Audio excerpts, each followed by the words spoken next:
આપણે એ વાત કરતા હતા કે જ્યારે જોવામાં એવું નજર આવે છે કે આપણે દઈ રહ્યા છે, હકીકતમાં એ બી લેવાનો જ એક ઢંગ છે, એક રીત છે, એક તરીકો છે.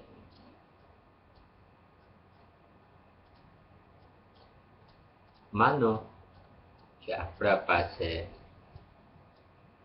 10 બચ્ચાઓ છે અને આપણે એ લોકોને કઈક મીઠાઈ વેચવા માંગીએ છીએ, તો આપણે એક બચ્ચાને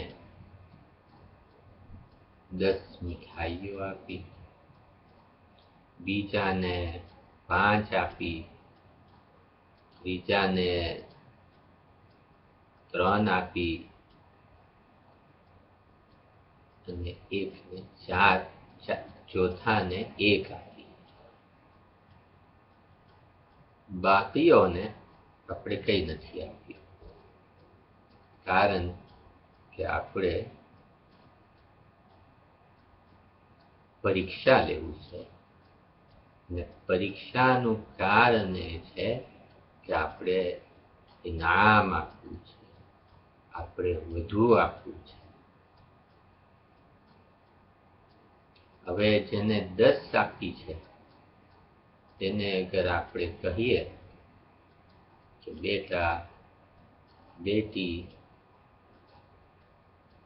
મને થોડીક મીઠાઈ આપશો, આ જે તમારા ભાઈ યા બહેન છે જેને કઈ નથી મળ્યું યા કે જેના પાસે તમારાથી ઓછું છે, તેને અગર તમે આપશો તો એવું માનવામાં આવશે કે તમે મને જ આપી છે. અગર તો બાળકે ઇનકાર કરી દીધું, ના કહી દીધું કે આ તો મારું છે, મારી મીઠાઈ છે, હું નથી આપતો, તો એ બાળક ફેલ થઈ ચૂક્યો, એ નાપાસ થઈ ચૂક્યો, એને વધારે લેવાથી દરવાજો બંધ કરી દીધો છે. પણ અગર તો એ બાળક સમજદારી અને અકલમંદીથી કામ લઈ ને એવું સોચે કે આ તે જ મોઢું છે, આ તે જ હાથ છે, જે હાથ અને મોઢુએ વગર બિન કોઈ હક હોવાએ મને આટલી મીઠાઈઓ આપી છે. અગર જો હું એ હાથ અને એ મોઢુને ખુશ કરું અને કંઈક આપું તો ચોક્કસ મને આ હાથ જેનાથી બિન હક મને આટલું બધું મળ્યું છે, એ હાથથી મને ઘણું વધારે મળશે. તેવી જ રીતે બારી તાલા અગર જોવામાં નજરમાં આવે છે કે આપણાથી માંગે છે, તો એ માંગતા નથી હોતા, એ આપણને દેવાનો જ એક તરીકો છે. એવી જ રીતે માંગવાનો એક તરીકો અને એક રીત, એક પદ્ધતિ અલ્લાહ તાલાએ એ રાખી છે કે કભી આપણે અદબથી કોલ બાંધી એમના સામે ઊભા રહી છે, કભી આપણે એમના સામે નમીએ છે, કભી આપણે એમના સામે સિજદો કરીએ છે.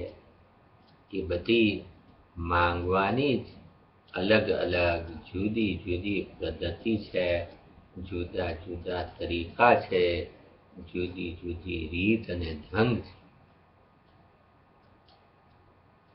અગર ઇબાદતની આ હકીકત આપણા ઝહેનોમાં, આપણા દિમાગોમાં, આપણા ખ્યાલમાં, આપણા મગજમાં રહી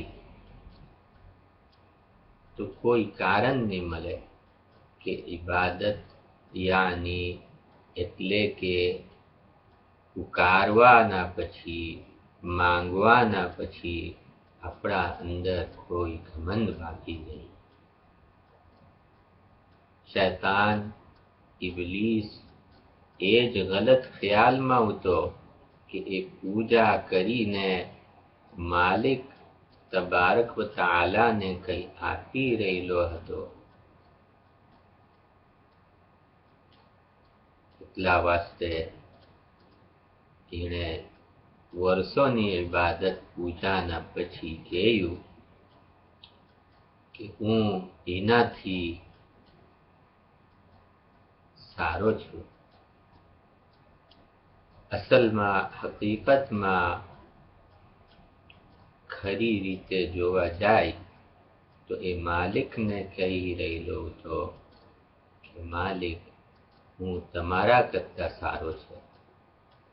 કારણ કે અગર તમે મારા કરતા સારા હોતે તો તમે આદમને હુકમ દેતે કે એ મને નમે, એ મને સજદો કરે. પણ તમે ઉલટું કામ કર્યું કે મને હુકમ આપ્યો, ફરમાન આપ્યો કે હું આદમને સજદો કરું.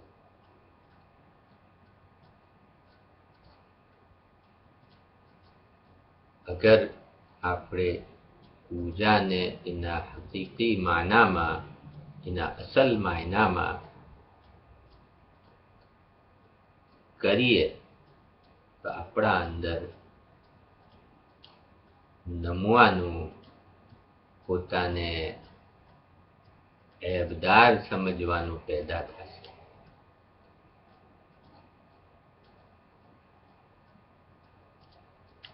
એ જ નમવાનું જે છે, એ જ મોહતાજગીનો ખ્યાલ જે છે, એ જ ફકીરીનું માન્યતા જે છે કે હું ફકીર છું, ભિખારી છું, મારા માલિકનો દર ઘડી મોહતાજ છું, મારા જીવતા રહેવામાં મોહતાજ છું, મારા જોવા સંભાળવામાં હું મોહતાજ છું.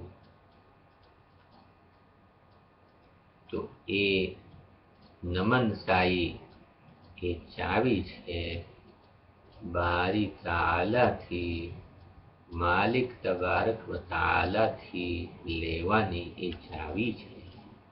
એ માલિકના દરવાજાની ચાવી છે.